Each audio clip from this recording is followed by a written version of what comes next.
If you want to find out why you drink so much, quit drinking. You'll find out pretty quick. You will. You will.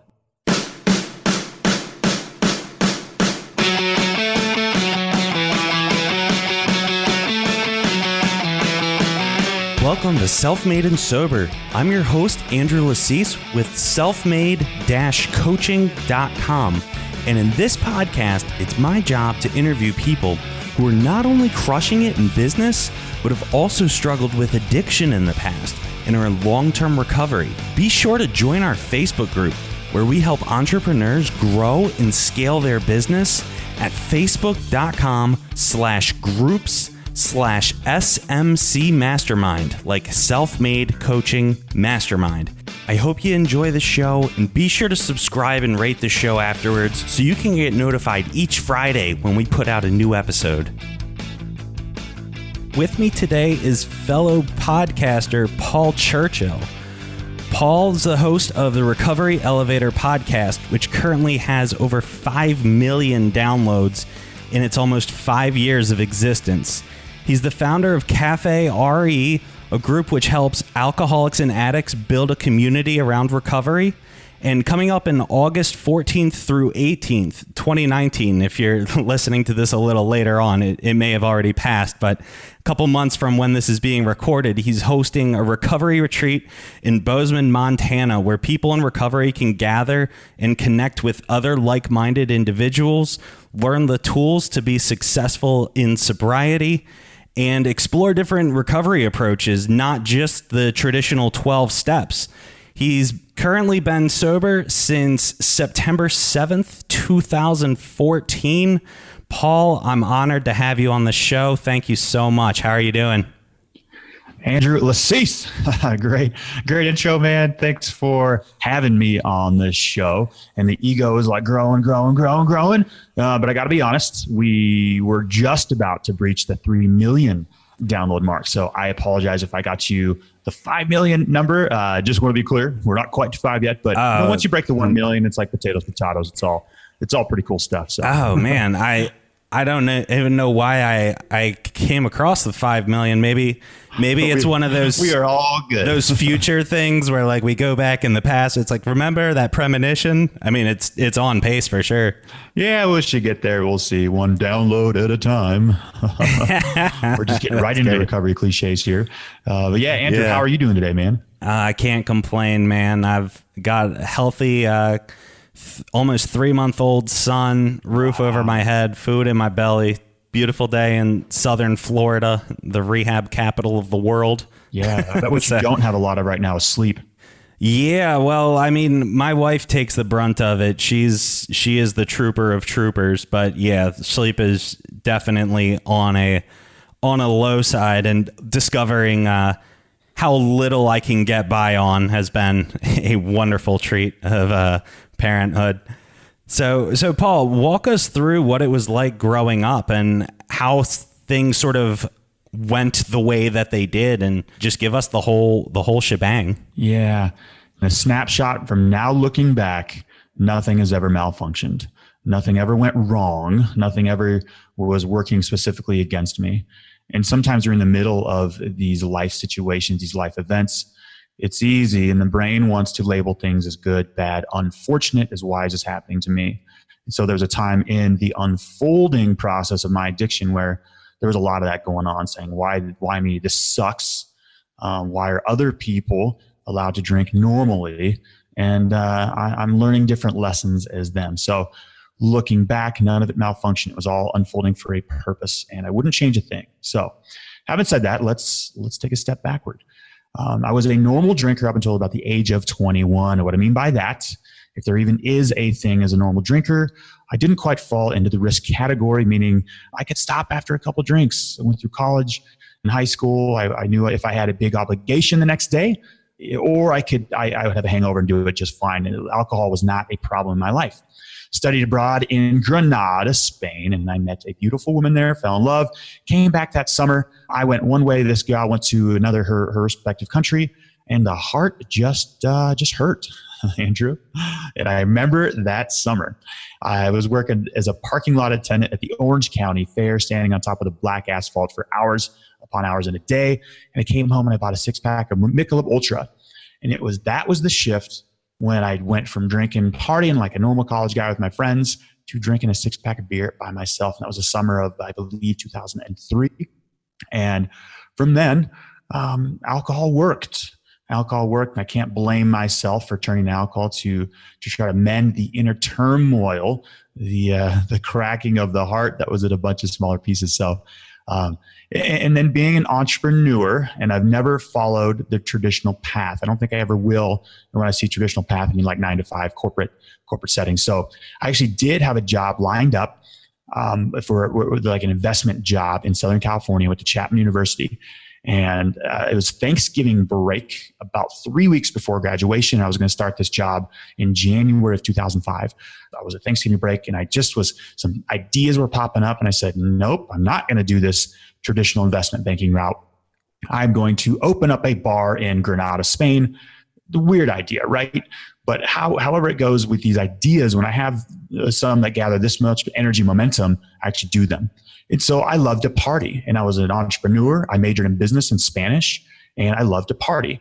Couple those three things together. I was going to Spain to buy a bar where I was going to speak Spanish, and I was going to party my ass off. Couldn't have thought of a better scenario for myself. So I moved home with my parents after graduating college, saved up around, I think it was $28,000. It went from like 25 to 35, borrowed money from friends and family, went out to Granada, Spain, where I studied abroad, and I bought half of the bar. Now, looking back, things are clear in that rearview mirror. Before I went to Spain, the red flags, the writing was on the wall with my drinking. I recall the first night of training, I blacked out, and I ended up sleeping on like concrete steps in the middle of downtown Granada, Spain, because I couldn't find the apartment that I was staying at that night. And the summer ramping up before I even went out there. I was working at 2 restaurants, just partying my ass off, probably blacking out 2 nights per week, which is 2 nights too many, shall we say. Shortly, those 2 nights per week would ramp up to 5 to 7 nights per week. And so there was a lot of justification while owning this bar in Spain. I said, hey, I'm 24, 25, 26. I should be partying my ass off. It's part of the job. I'm supposed to be drinking with clients. And guess what? Everybody's drinking the same amount as I am. And if I were to zoom out and look at it, that was the case. I was in a bar. I was hanging out with a bunch of Spaniards and kids who were studying abroad, that's what you do when you study abroad. You just party. So I was drinking, well, take it back. I was drinking way more than everybody else, but there was a justification stuff. And Andrew, my body towards the end of this was physically starting to revolt. It was saying, nope, we're not going to put up with this anymore. And I would have to go home for a good chunk of the summers and literally like heal physically and recharge. And I go back, and I was playing on an American football team called the Granada Leones. And this Spanish football team, and not soccer, but American football, we were only allowed to have 3 foreigners. And the last time I went out there, I lifted a ton of weights, got in a really good shape to be the star of this football team. And it was this plan that was going to curtail the drinking. And, I was like, I got football practice. I'm going to play all these games with the team. We're playing Valencia, Barcelona, Madrid, Sevilla, et cetera. I can't be drinking all night. The plan fell apart within like a week of being out there. I went to a couple of practices completely hungover, and practices were at night, believe it or not. And then about 2 weeks in, I couldn't sleep due to alcohol at this moment, Andrew. I couldn't sleep. And how I was sleeping, I wake up at 6 a.m., walk across the street, get a box of wine and 2 beers. I would microwave the beer so I could drink it faster. While the beer was microwaving, I would chug the box of wine. I did this every morning for a while. I was out there for like the last year. And then I'd go back to bed for another 4 hours. So I couldn't sleep, and I decided not to do that. I got Ambien. And so one night I was blacked out, and I took 4 Ambien. I slept like 30 hours, and I was lucky to wake up. And I did a smart decision. I did a smart thing. I walked up to my business partner. I said, hey, I'm going home. I can't do this anymore. I was probably going to die. My time was limited if I'd have stayed out there. And in fact, one time I got into a taxi cab. And I said, hey, go to the hospital. I'm having a heart attack. But that wasn't the case. It was an extreme anxiety attack. So I did a smart thing. I listened to the signs that the body was presenting, and I walked away. And you don't know for sure, but I don't know if I would have survived that had I not have walked away.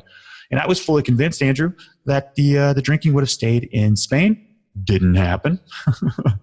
Geographical cure number one did not work, but it did tone down the drinking. So I moved in with my parents, had about a year and a half in Edwards, Colorado, and I went to grad school where this was the next geographical cure. I was going to get my life straightened out. The problem couldn't be the drinking. And so I moved to Seattle, Washington for grad school. Now, I had logged about 7 to 8 years of intense drinking. And at this point, if you were to say, Paul, are you an alcoholic? I would have said, no freaking way. That's not what it is. It's the job. It's the life situation. I'm not in a relationship. I'm depressed. I'm anxious. That's what it is. And so I was wisening up to this once my drinking problem came with me to Seattle, and I was drinking my roommate's alcohol, replacing it the next day over and over and over. That was getting tiring. So on January 1st, 2010, after going big the night before, I stepped into a Barnes & Noble, pulled a book called Beyond the Influence by Catherine Ketchum off the shelf, read it cover to cover in the ensuing couple weeks. And I decided, let's roll. Let's try 30 days without alcohol. Made it 30, started feeling good, made it another 30. This is kind of accidental. I was only supposed to go 30 days, but I could see the healing, the physical healing process unfold. And around month 2, the mental healing process began. I lost some weight. The pink cloud came in. And the pink cloud, for listeners, is you just feel good when you remove the toxin alcohol from your life. So things were going good. I made it from 2010 to 2012 and a half. In that time, I moved to Montana. I was a graduate assistant for the Montana State football team. Go Bobcats. We've beat the Grizz 3 years in a row. Phenomenal rivalry if you're out there listening. But I've always been an entrepreneur. I left the university setting, so I majored in grad school and I started some businesses. I remember in that time I said I was never going to drink again. About mid-2010, I remember I being asked that by somebody. In 2012, a strange thing happened. Not strange thing. It was part of my journey. It had to happen. A friend of mine, we had a friend who was struggling with alcohol. And so me and this guy had a couple of years of sobriety, 2.5 for myself to be accurate there.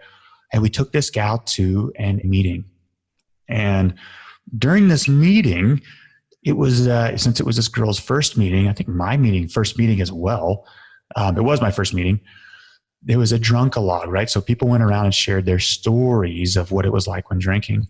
And Andrew, I heard exactly what I needed to hear. I heard exactly what I wanted to hear. But I made I won't use the word mistake. I did what most people do when they first listen to a podcast, go to a meeting, first surround themselves with people that don't drink because they focus on the differences and not the similarities. And so I heard stories of jail, of prison, of bankruptcy, divorce, multiple DUIs. I heard a story of a guy who killed somebody while driving drunk. And as each story went around the room, Andrew, I could feel this idea begin to gain momentum. It was building inside of me. And that idea was, holy shit, I don't have a problem with drinking because none of this stuff has happened to me. Yet. Now the key word there is yet. None of this stuff had happened to me. Despite me nearly dying in a foreign country due to alcohol. I mean, in Spain, I would shut my door in my apartment and drink for like 3 days straight. I'd wake up blacked out, keep drinking. And sometimes I'd wake up and be like, whoa, I finished 2 bottles. Had no idea I did it. And so despite all the stuff behind me, even though I had DUI close calls, I hadn't had one yet, I walked out and was like, boom, game on, saddle up, not an alcoholic. Let's roll. I drank 2 days later and picked up right where I left off after drinking probably 20 to 25 drinks, all the alcohol in the house. It was 2:30 a.m. No more alcohol left. Bars closed, gas stations closed. I was Googling if I could drink rubbing alcohol or hydrogen peroxide at 2:30 a.m. Woke up the next day and said, holy shit, what the F just happened? And so 2.5 years, I was like, okay, we got to get back on the sobriety train. Lasted, I think another 4 months. Anyways, it was like on and off. In that period, I got 10 months, got 4 months, got 40 days. And then it got shorter and shorter and shorter where it got scary. Andrew, in 2014, up until 2014, it was scary because for a while I was comforting myself. The pillow I slept on was, I had 2.5 years before.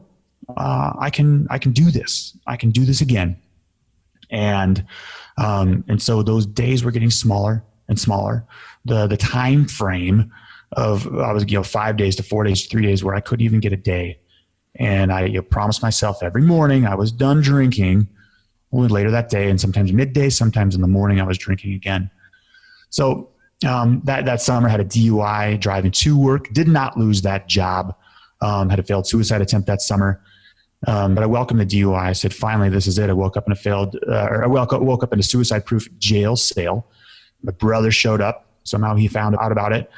I welcomed it. I said, this is it. I think that was the end of July, but I kept drinking for another month and a half. And finally, September 7th, I was DJing a wedding, and I realized, I was like, if I don't do something, intervene right now, then I'm not even going to finish this wedding. I was hammer-faced, and it was like cocktail hour, and I'm the DJ of a wedding. Not fair to the bride and groom. There were some synergistic events that happened with the universe. I owned a DJ company at the time. A DJ had just finished a nonprofit event a couple miles away. He showed up, finished my wedding. He did a great job. I got picked up from a friend, and while driving down the canyon, I made a decision to go to rehab. Called my mom, dad, my brother over and over and over. They didn't pick up. I talked to them the next day. And they said, what's up? We had 72 missed calls from you. What's going on? And instead of saying, I'm going to rehab, something had shifted, Andrew. I had a moment of surrender, which for me is simply yielding to the next stage of your life, your personal growth. And I said, you know what? I had a rough night, but something has changed. I don't think I need to go to rehab right now. And that one day turned into 2 to 3 to 4 to 5. And that was on September 7th, 2014 is when I took my last drink. And that first month wasn't fun, but I made it through. So I went for a while there. Andrew, let me know if there's anything you want to interject with. No, it's great to hear your story, and the way you tell it is just, even though our circumstances were different, and you even touched on that, I'm not sitting comparing, Paul's story is different than mine, but that feeling you felt of just, you wake up and today's the day, no more. And I meant it with 100% sincerity. Today is the day that I stop. And that night, that afternoon, that morning, just like you, what happened? I was so determined. And they classify alcoholism and addiction as a disease that should be looked on as like diabetes, like cancer. But because there's that ounce of willpower that's associated with it, that normal non-alcoholics and addicts that they experience in their own life, to them, it's like, I just stopped. Like, why don't you just stop? It's like the guy who's allergic to peanut butter. It's like, I eat peanut butter all the time. Like, why don't you just stop being allergic to it?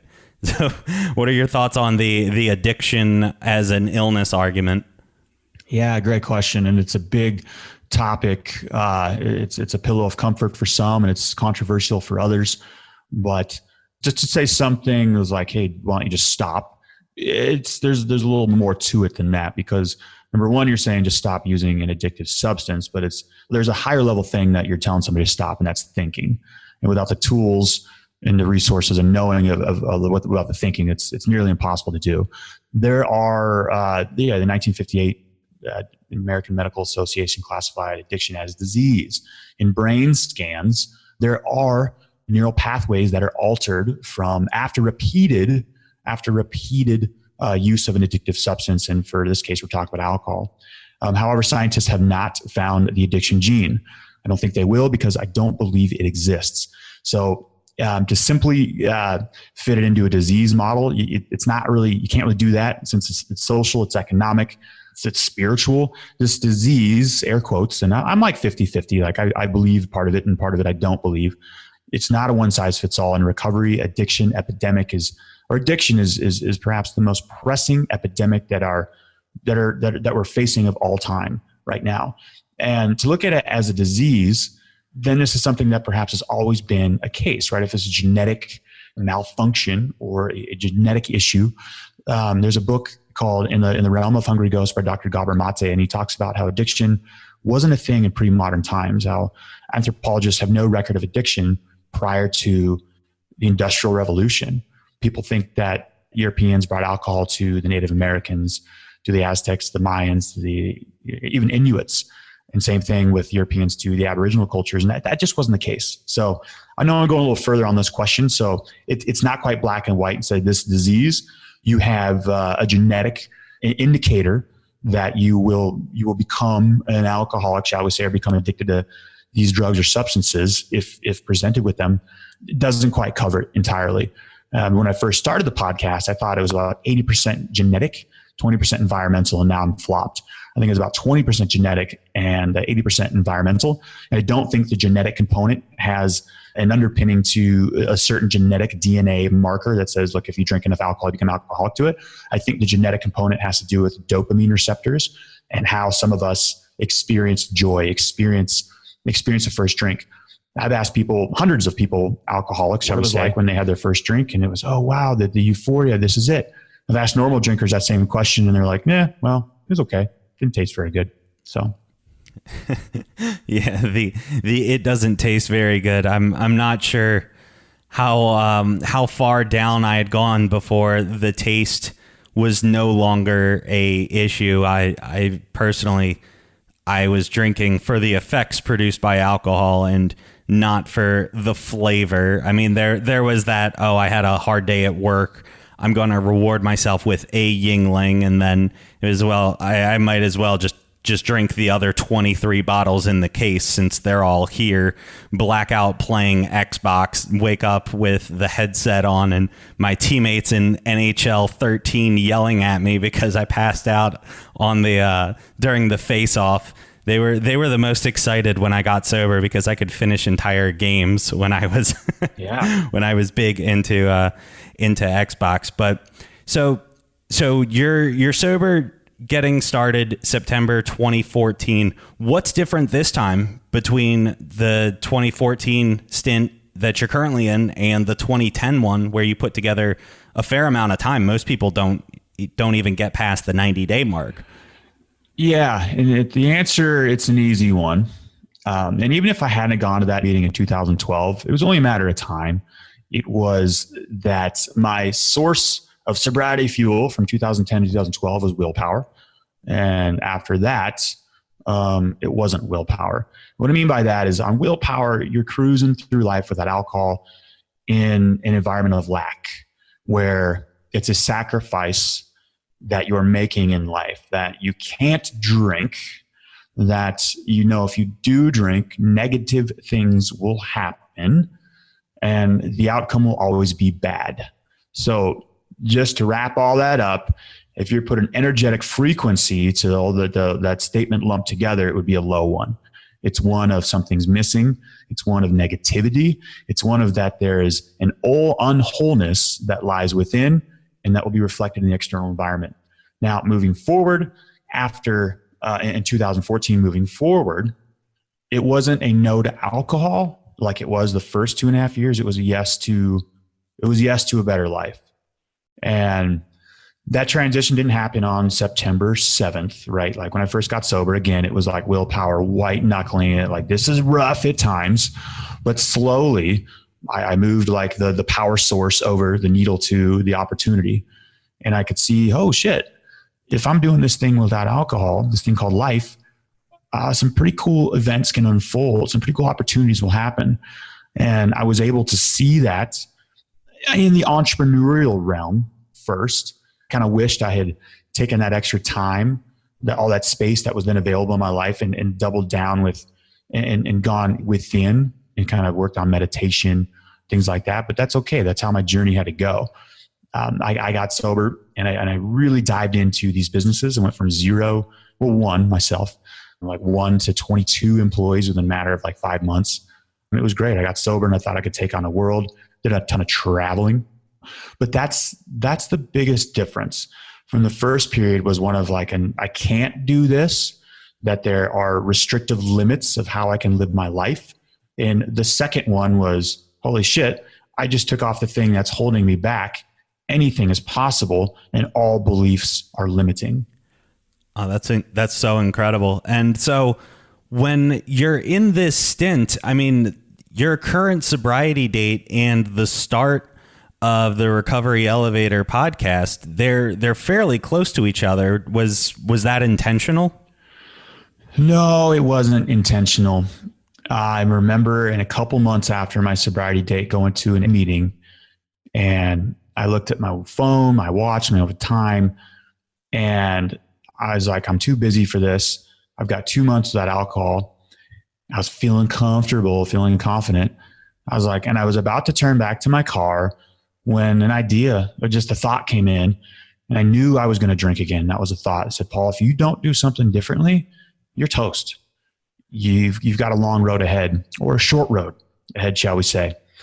And I got scared at that moment. I went into the meeting, and I knew if I didn't do things different, it was going to be trouble was ahead. So I love podcasts, always have. And I said, you know what? What if I can start a podcast to hold myself accountable, to create accountability?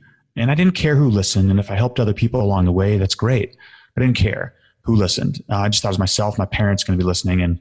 And that's what I did. I did some research on it. It's a huge project. You got to learn how to do websites, podcasting. You know all about it, Andrew. It's not just simple as hit record and chatting. And so the first one came out February 25th. Now, this was risky, Andrew. This was risky. I put a lot of weight on myself to stay sober. It was it was a risky bet to come out to start a podcast and it wouldn't really matter if I drank again, but Cafe Art Recovery Elevator then morphed into Cafe RE, which then morphed into retreats, in-person meetups. We did a trip to Peru. We got a trip to Asia planned. And there were some times, Andrew, where I didn't quite have the circuits built. I didn't quite have the footing, the sturdy foundation to be running private groups with hundreds and hundreds of people who are also on the same journey. So it was difficult, and I needed a lot of help. And it took a while for me to onboard that help. I took a lot of the brunt of it on solo, because asking for help is something we all struggle with, especially people who are on this journey as well. And I had to ask for help several times when I didn't want to ask for help. But I mean, gosh, Andrew, it's been the most rewarding job I've ever had, and it's probably been the most challenging. But where the journey has taken me, it's been beautiful so far.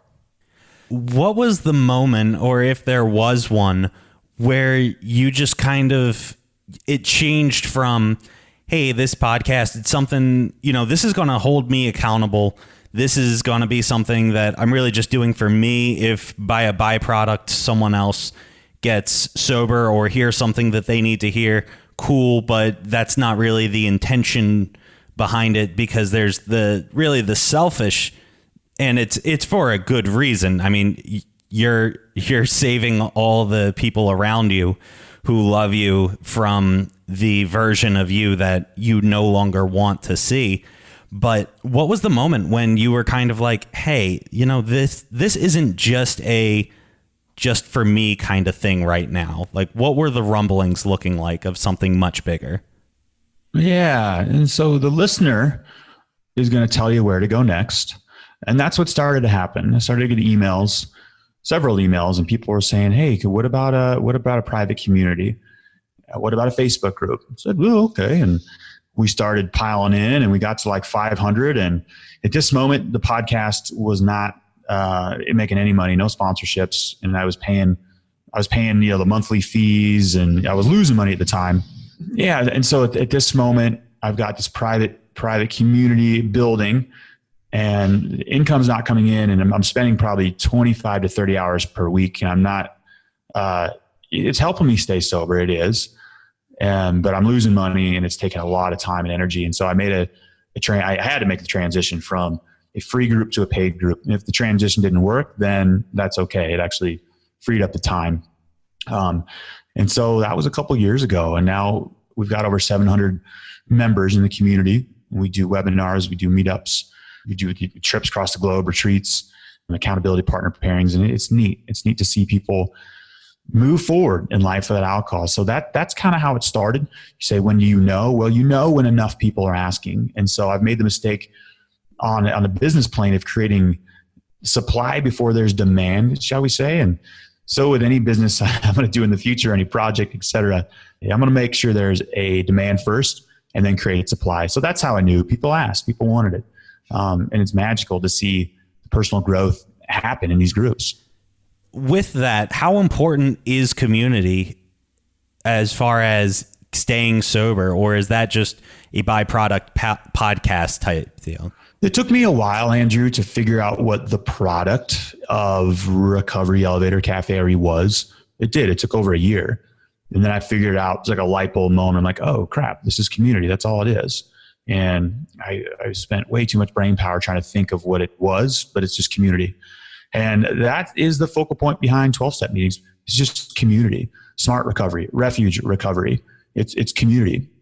And, beware of courses online. They're all fantastic, but beware of courses online where you're doing the course at home with headphones on by yourself. If you're doing a recovery course or recovery program that is just you and a notebook, then that's cool. That's okay. But like, community is the most important part of this whole journey. You can't do this alone. I've yet to meet somebody who's done it alone, and I did it alone for 2.5 years, but didn't last. It was not sustainable. And so community is the most important part. And the good news is it doesn't have to suck. In fact, it can be a lot of fun. When we do the retreats and the meetups, the magic happens fast. Nothing's forced. People want to have authentic conversations. And in today's world with social media, with news feeds, there's a lot of surface level conversation that I don't really want to be part of much of that. And it's taxing. So when you get at a retreat, we have probably 30, we had one in Nashville, 60 people. You get that many people with a communal bond, like moving forward in life without alcohol. These connections with this community happen fast, and the healing happens fast. It's fun to see. So what were the rumblings of setting up your first meetup? People ask. So once the community was started, it was like, hey, there's a group of us doing a meetup here, and I get that organized. I can't go to all of them, but I put some together. Like I said, we did one in Bozeman in 2017. That was just magical. And we're doing the same one again in 2019 this summer in August. It's like a summer camp vibe. We're up in these cabins, campfires, s'mores. We're going to hang out at waterfalls, lakes, and we're doing recovery workshops as well. And people are going to learn some nuggets and value bombs from myself, but most likely it's from other people. It's getting to know others, building those connections that are lifelong connections. I mean, I've seen people fly across the country and get tattoos together. It's so cool to see this. And so that's how it starts. And then the sober trips, the sober travel itineraries, people were like, hey, let's go to Machu Picchu. Let's go travel. And I asked people, well, okay, where do you want to go? And the next trip, we're going to Asia and Thailand and Cambodia, January 20th to the 31st of next year. That's so incredible. So it seemed to be a trend as far as your entrepreneurship goes, that when people are asking for something, you have found ways to supply them with what they're asking for. And I know a lot of times in business, I'll see people that, oh, I'm going to put together this course, and then I'm going to start up webinars, and then I'm going to form these funnels, and then I'm really going to start making money. And what I've come to realize, and it's a lot of what you've touched on, is that you can pre-sell something and figure it out as you go along and make sure that there's actually demand before you put in all this effort. So like you were saying, the community had been asking for this. You saw the community putting it together, and then your brain is just wired in the entrepreneur way of how do we put something together, organize it so that the greater good can benefit from this. And you seize that opportunity. Pat Flynn has a great book called Will It Fly? And the idea behind the book is basically make sure that people actually want what you're selling before you go through the process of solving a problem that perhaps people don't have. And you can ask people, would you like this? Yes. Can you pay me now for it? Oh, no. Well, then it's a no if you're not able to actually sell it. I've recommended that book several times. Oh, yeah. Yeah, his show's great. Yeah, great book. I made the mistake of creating products and then selling them. And just like you said, like, oh, that sounds cool, but no one will buy them. And so, yeah, that's like kind of one-on-one stuff, which most people don't realize at first is make sure people want it first and then create the supply. Because a lot of these businesses that I've had, I'm I've sold through. Sold two. Hopefully the third goes through. Third sale goes through in the next couple of weeks. But the three of them were all just accidental by chance. I'm having conversations with people, and they say, okay. And I'm like, my mind starts going. So an entrepreneur, they're not good at making money. And I'm a good entrepreneur. I am. I'm not going to brag. I'm just going to say what it is. I've been doing it for a long time. What makes me a good entrepreneur is I'm not afraid to fail, and I've had no shortage of failures. So that's how you get good at becoming an entrepreneur. You just fail a lot, and you want to fail fast. So with these and entrepreneurs, they're not good at making money. They're good at solving problems. And the better entrepreneurs, they solve bigger problems. And for me, I was solving some lower level, easy problems. They weren't that hard to solve, but I was doing good at it. And a byproduct, if you're good at solving these problems, is usually revenue. And so, like one problem I had was in 2011, after I finished grad school, I was losing money each month for undergrad loans, grad school student loans, and then my graduate degree, where I was working, it just wasn't cutting it. So I solved that problem by DJing weddings. And again, I was in a booming city called Bozeman, Montana, and a lot of people needed DJ weddings. It just wasn't enough. So it was a ton of demand. I created supplies, DJ in Spain, said I can do this, DJ'd weddings. Got up to 150 weddings a summer for like 5 summers there, and I just sold that business. Now, during that business, the brides were asking for a photo booth. I said, let me look into this. So I bought a photo booth that I was able to store at a bar. So Sunday to Friday, the photo booth made money in the bar, and then I pull it out and do a wedding on the weekend. Pretty cool side hustle. That bar owner goes, what else you got? I'd like a buck hunter. I want some video games. I said, let me look at this. So then I started getting video games. Now I have 125 video games that are average price like $6,500 each. They're huge games. Got arcades, one in Missoula, one in Butte, 10 in Bozeman. And another business that started there where I went to play flag football with the city of Bozeman. And it didn't happen, but I knew there was enough people, because I talked to them, that wanted to play flag football, but no one stepped up and did the league. And so I just said, screw it, starting a flag football league. And that was 2012. And that turned into flag football, dodgeball, skee ball, cornhole, trivia, floor hockey, kickball. Yeah. And that was an awesome business that just started by me recognizing what demand was. And I just created supply. That's all I did. And gosh, that was a fun one. I sold that earlier this year, and that was a hard one to sell. But I did put a clause in the agreement that I can play every league for free moving forward. So I actually got floor hockey tonight. It's a lot of fun.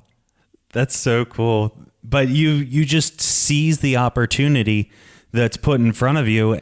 So you had touched on, though, not being afraid of failure. Do you have something that seemed at the time like a failure that turned into a learning experience, or a favorite failure that sticks out? Yeah. We can go with addiction, right? At the time, the whole process. Oh my God, I'm a failure in life. Oh my gosh, look at this. Oh my gosh, I can't stop drinking. Oh my God, I'm depressed, all this stuff, right? You're in the middle of it, and it's pretty easy to look at it like that. All these other people are flying forward in life, and I'm stuck with alcohol. Now, I'm not downplaying any narratives, right? Because that's serious. Not everybody makes it out of addiction. So it's serious. However, most likely during this process, what's happening is space is being cleared.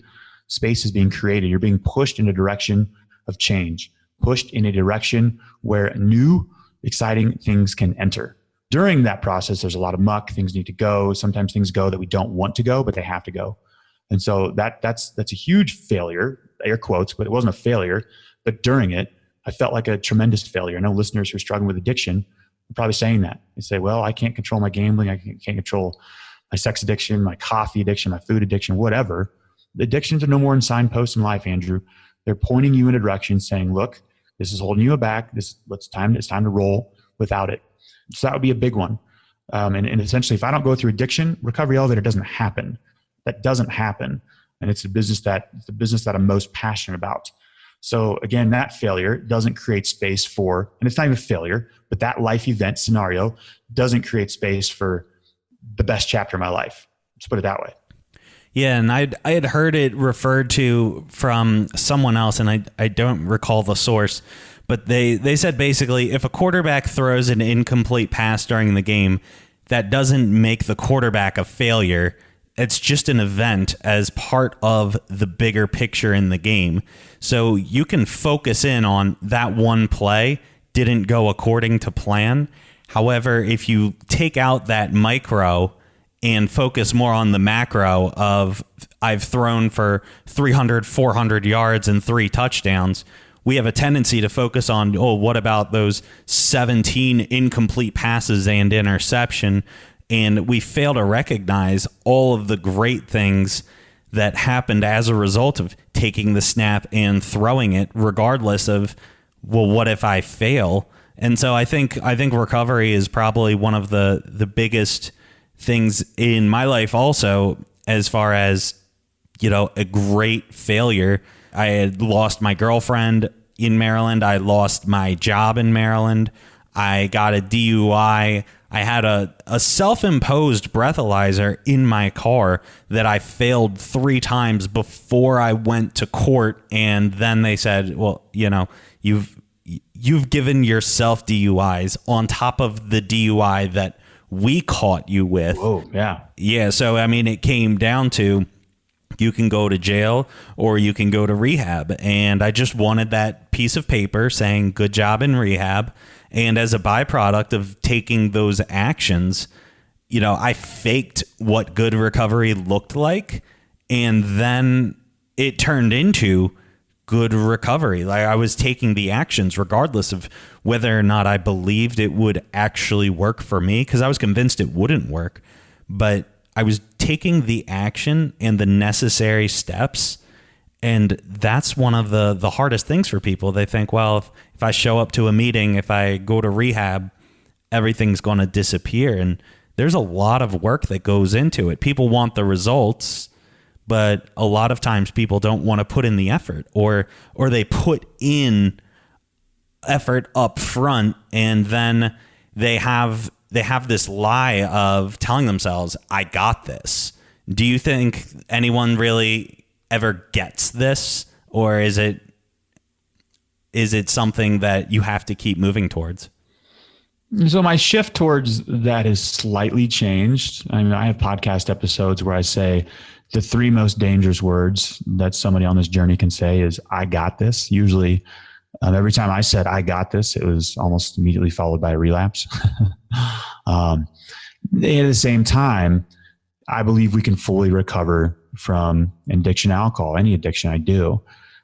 We need to be careful when addiction whack-a-mole comes into play, when we've got addiction to alcohol nipped in the butt, but now we're addicted to jogging, running, sugar, smoking, just another substance transfers addictions is what that's called.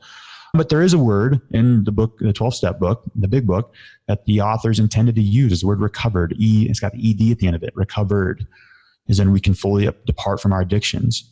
And I do believe that. So we do need to be diligent and cautious, especially in early sobriety, when we say, I've got this. I've been sober for 30 days, 60 days. I got this. I'm going to roll. And sometimes people cancel our private membership community with emails like that. And I read them. I believe them. I don't say, ooh, watch out. Some of them come back. Some of them don't. I don't follow up with where people are at. But it is a dangerous thing to say, is I got this at any moment. And I've been around recovery long enough and have heard the stories of people who've been sober for a decade, for 2 decades, 3 decades, and then drinking again. But at the same time, alcohol isn't the problem. So there's internal turmoil that has been building or hasn't been dealt with properly in the first place. And that's what I was using alcohol for, I believe everybody else, is it's covering up internal pain. So that's the question answered. Why do people drink after they're no longer physically dependent on it? The physical dependence should be done within 7 to 14 to 21 days max. So why do we go back to drinking it if we're no longer physically addicted to it? And then that's insert alcohol is not the problem, but a symptom, etc. So could you elaborate a bit for someone that maybe is looking at, well, I have a drinking problem and the problem is drinking, and you're saying it's just a symptom, but everything in my life has gone wrong as a result of alcohol. How could you say it's just a symptom? Yeah. If you want to find out why you drink so much, quit drinking. You'll find out pretty quick. You will. Most likely, for some, the pink cloud will come in. Things are going to get really good, possibly. But you're also going to go through some life stressors without your coping mechanism. For me, that was alcohol. And getting through some of these things sober. Again, this is why it's so hard. The rates The rates aren't impressive, unfortunately. It's because we're rolling through life without our coping mechanism, alcohol, rolling through life, these life stressors, without falling back onto something to numb out, to gray out, to not feel them at face value. And so alcohol is a symptom of unprocessed trauma from past. This could be something that did happen. And trauma can also involve something that didn't happen. We are a traumatized society, and it can happen at any time. And if we don't have the coping skills in place or the circuits built to deal with these at face value, then that's where insert addiction, alcohol, other substances, other behaviors, other thought patterns. But for most of us, there was a time in life where we could roll with the punches without resorting to alcohol. And again, I did this till up to about age 21, and that's how it was. So yeah, I do believe that alcohol is a byproduct of the turmoil that we're internally experiencing in life. And we're soothing that inner turmoil with an outside substance called alcohol. And as I said, it can get tricky with transfer addictions. And I see this a lot. I see posts that say, hey guys, I've been sober for 250 days, but just started smoking. Not sure why. Or I'm gambling, right? There's these, I can't stop eating sugar. And so what that is we're addressing alcohol. We need to look at the progress. 250 days of alcohol is fantastic, but we've only addressed removing one external substance from our life. We haven't really addressed the inner part, the navel gazing component of it. We go inside and address the inner disconnection, which I feel is addiction is all about. It's an internal disconnection.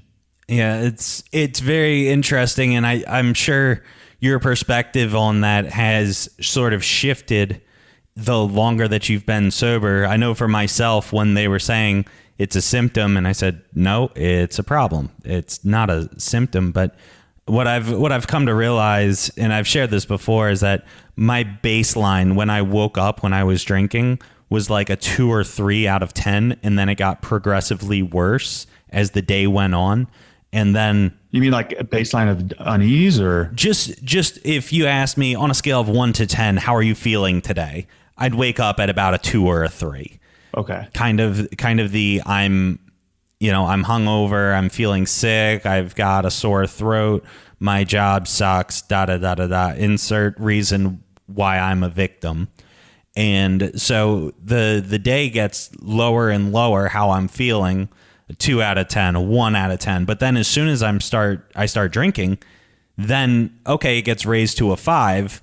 Consequently, there's a crash that's involved afterwards. And what I came to find in recovery, and it wasn't immediate, like you said, the first couple weeks were just torture, basically, because I'm waking up and my life is at a 2 or a 3 out of 10. And now I don't even get the good part of my life. But what happens, and I hadn't recognized this, was that my baseline when I was waking up, it shifted. It was no longer a 2 or a 3. It was a 4, 5, 6. And I mean, now I'm waking up most days 8 or a 9 easily. Just that's where I sit at, and it doesn't get progressively worse. So needing that boost that alcohol will give me on a short term is, it's not as necessary as it used to be. And I'm curious, what are your thoughts on alcohol versus drugs, and if one's worse than the other? Great question. I'm going to backtrack for a second to say alcohol is not the problem. It's a symptom. So it is a problem when you're physically addicted to it. It's one of the only drugs you can die from the withdrawal process. So it is a problem. But after the physical withdrawal process, then you're working on mental and spiritual stuff. So I want to be clear there. Drugs and alcohol. So let's everybody save some space and air and time. Alcohol's a drug. In fact, it's the most dangerous drug on the planet, and data can back that up any day. There's no controversy there. And alcohol kills more people each day than every other drug combined. And most people don't know that. We're bombarded with the opioid epidemic, which again, I don't want to take anything away from that. That is a serious issue going on right now, but it dwarfs the victims that alcohol is providing us right now. It's not even a question.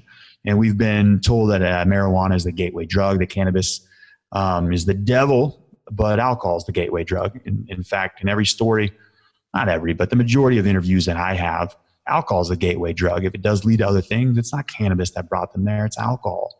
And so it's just part of how society is right now. And I think if in a magical world, if cannabis and alcohol were to be invented at the same day, alcohol, not a chance. Cannabis, yeah, no problem.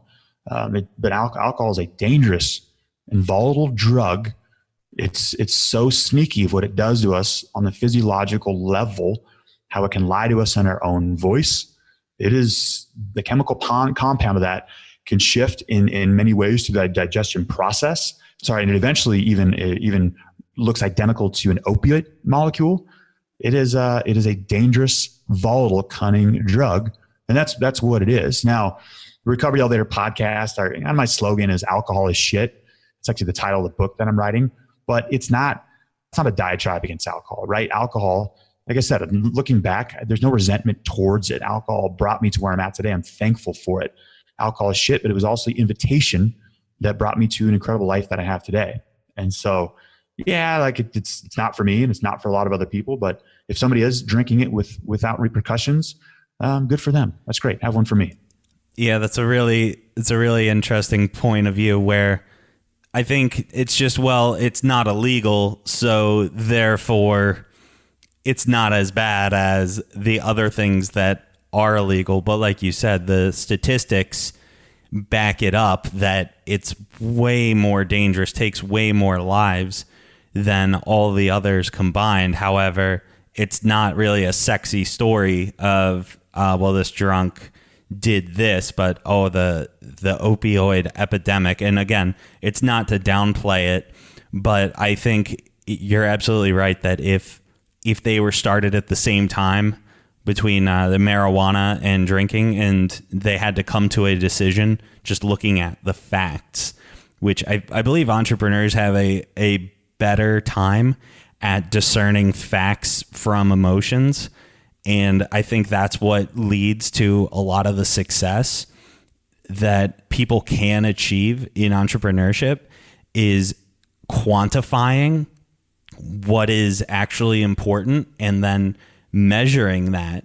So like you said, if you quantify which is more dangerous and you can see the numbers that say alcohol is actually the worst of all of them, part of it, I do believe, is because it's readily available, but at the same time, the repercussions as a result of it, of too much of it, which, the non-alcoholics, they can take it or leave it. I didn't even know that when someone says, oh, we should have a drink, I thought that was a euphemism for get wasted.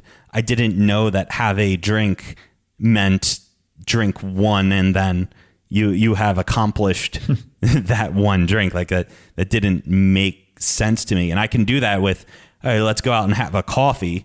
It would be absurd for me to go get another coffee. It's you sit down, the conversation, that's what the focus is. But for me, when it was go out and have a drink, it was, well, let's do shots and let's keep doing shots and let's black out. And then, we'll have conversations about stuff we know nothing about and just kind of ramble on. I know I've gotten in like huge fights. I remember one time my roommate and I got in a huge argument about whether or not in football you should ice the kicker.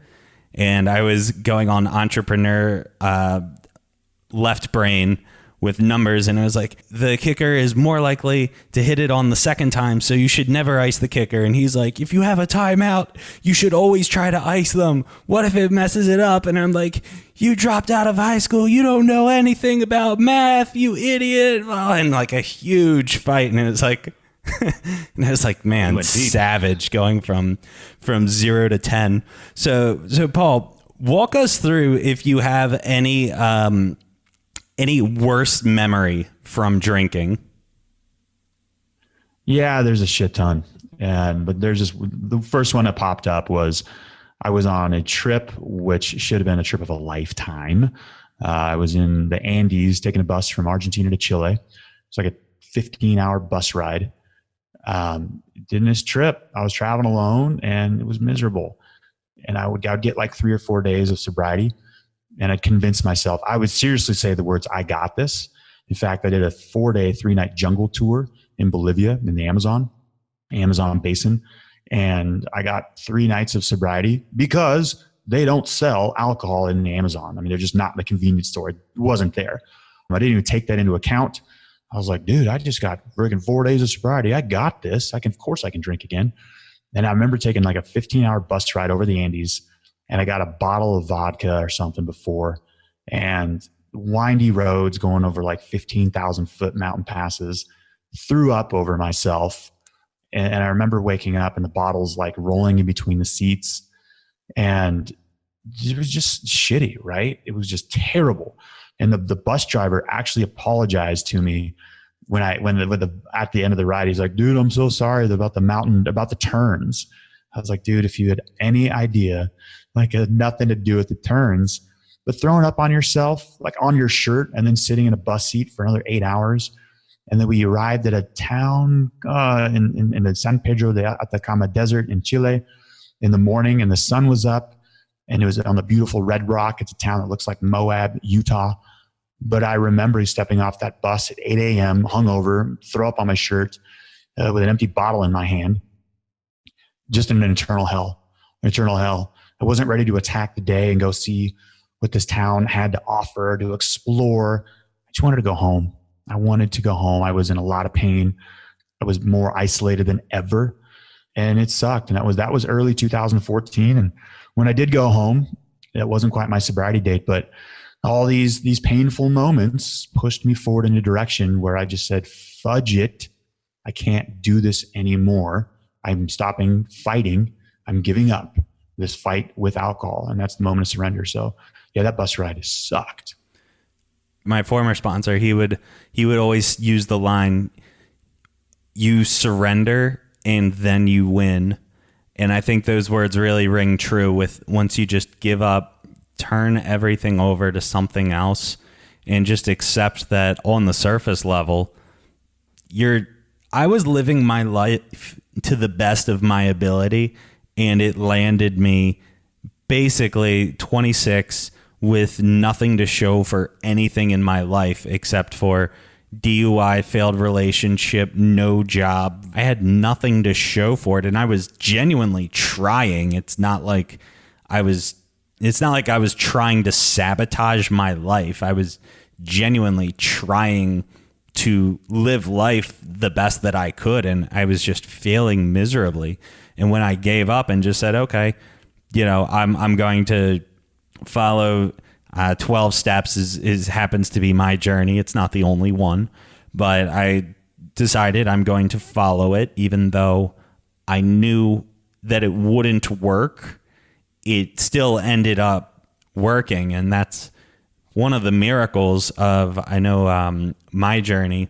So I know you usually end your shows with a you're an alcoholic when. So you might be an alcoholic if. Yeah. I got it from right. The Jeff Foxworthy, you might be a redneck if. No, if you're asking me that question, again, there's hundreds, but you might be an alcoholic if, even after having died in Spain, not physically lived through that, blacking out 5 to 7 nights per week, drinking copious amounts of alcohol at 6 a.m. just to go back to bed, having an intense anxiety attack, riding a taxi cab to the hospital saying, go through red lights, which he did. And then sitting in a therapist chair back home in Colorado, and your therapist says, do you think that alcohol might be the problem? And I, as a courtesy to the therapist, I thought with it for a second and just said, no, alcohol's not a problem. Yeah, there you go. That's so funny. My friends and I, actually the same one from the field goal debacle, we had a Twitter account. I'm sure it's still around, and it was at You're a Drunk, and we would just chronicle, two of my friends and I, anytime something happened as a result of drinking. And I mean, we thought it was cool and funny. This is 2010, so a couple years before I got sober, but we'd hashtag You're a Drunk if, and I mean countless ones, and one of them was you pregame AA, and I thought that was a check. I've done that too. Yeah. I think that's like a rite of passage where you just completely disrespect the room and all that stuff. But we're selfish at the core. So in wrapping up, what advice do you have for someone who's out there and struggling with addiction? And second part, what advice do you have for someone who's looking to grow and scale a business? So we'll start with the addiction alcoholic one first. Yeah, addiction. First one is listen to the body. The body has been telling you something. It's been getting you a message from the unconscious to the conscious mind. And the body is a direct representation of the mind, and the body never lies. So listen to the body.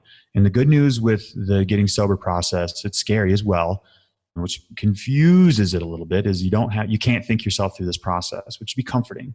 So just do your best to shut off the thinking mind, listen to the body, and let it guide you. Listen to the body, what nutrients to put in, to exercise. It'll tell you when to start. The body will tell you when to stop. If you shut down the mind, the body is going to tell you how to get out of this addiction, and just listen to it. Now, advice for an entrepreneur: don't be afraid to fail. It's also the same thing I get about drinking, is like, well, what if I can't do it? What if I can only make 7 days? What if, there we go. There's just what ifs, right? So don't be afraid of failure. There's a lot of fear in this culture, and I'll be lying if I said I'm not afraid at times, but don't be afraid to fail. In fact, every incredible business or project or whatever was most likely based on a series of small failures. You just get them figured out. Oops, no big deal, right? That's it. Don't worry about it. Not a big deal. We take ourselves way too seriously. Yeah, I think a lot of times, we're the star of our own movie, and we think that the spotlight's on us all the time. And most of the time, everybody is just as concerned with themselves, and no one really cares. I'd heard that's why the old men just walk around completely naked in the gym. Like, they've just come to the realization, like, nobody cares. No one cares. No one cares if we're drinking or not. They don't. Yeah.